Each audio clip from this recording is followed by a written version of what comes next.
बहुत पुरानी बात है। एक घना जंगल था जिसके दरमियान एक पुरस्कार झील थी। उस झील के किनारे एक खूबसूरत परी रहती थी जिसका नाम था सुरूश। वो हवा में तैरते हुए अल्फाज को सुनने की सलाहियत रखती थी। ये वो खोए हुए अल्फाज होते थे जो लोग एक दूसरे से कहते तो थे मगर सुनने वालों के कान तक नहीं पहुंच पाते थे।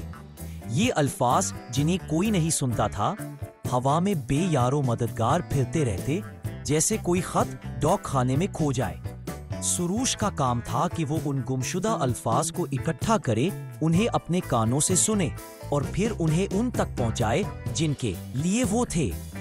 एक दिन सुरूश ने एक नर्म और धीमी सी आवाज सुनी जो हवा में तैर रही थी। ये एक लफ्ज था, मोहब्बत।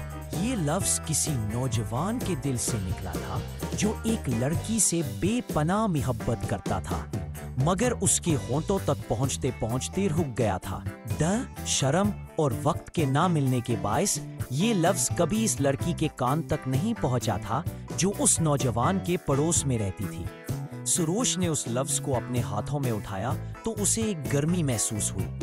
वो जानते थे कि ये लफ्ज कितनी अहमियत रखता है क्योंकि बेकही हुई मोहब्बत का ये लफ्ज दोनों के दिलों को जोड़ सकता था। सुरोश ने फैसला किया कि वो इस खोए हुए लफ्ज मोहब्बत को वापस इसके मालिक के पास ले जाएगी। वो हवा में तैरती हुई उस नौजवान के घर पहुंची जो अब बूढ़ा हो चुका था। वक्त गुजरने के साथ वो लड़की दूसरे शहर चली गई थी और दोनों की जिंदगियां अलग हो गई थी। सरोश ने देखा कि बूढ़ा शख्स अपनी खिड़की पर बैठा पुराने खतूत पढ़ रहा था, शायद वही लफ्ज जो कभी ना कहा जा सका। उसके चेहरे पर अफसोस के साए थे। सरोश ने उसके कान में सरगोशी की और उसे वो लफ्ज वापस सुना दिया जिसे वो कभा कहना चाहता था। फिर सरोश ने वो लफ्ज उठाया और हवा में तैरती हुई उस लड़की के पास पहुंची जो अब एक बूढ़ी औरत बन चुकी थी।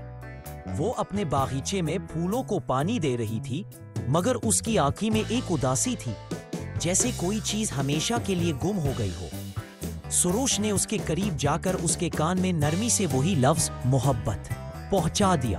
बूढ़ी औरत के चेहरे पर एक मुस्कान खेल गई जैसे उसे एक गुमशुदा खजाना मिल गया हो। उसने आसमान की तरफ देखा, शायद उस नौजवान को याद करते हुए जिससे वो कभी मोहब्बत करती थी। इस दिन के बाद सरोश ने देखा कि दोनों बूढ़े अफराद के दिलों का बोझ हल्का हो गया था।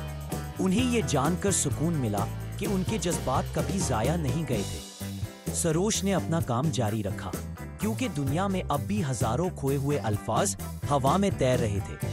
वो उन्हें ढूंढती, सुनती और उन्हें उनके मकसद तक पहुंचाती रहती ताकि हर दिल की बात किसी न किसी तरह सुन ली जाए।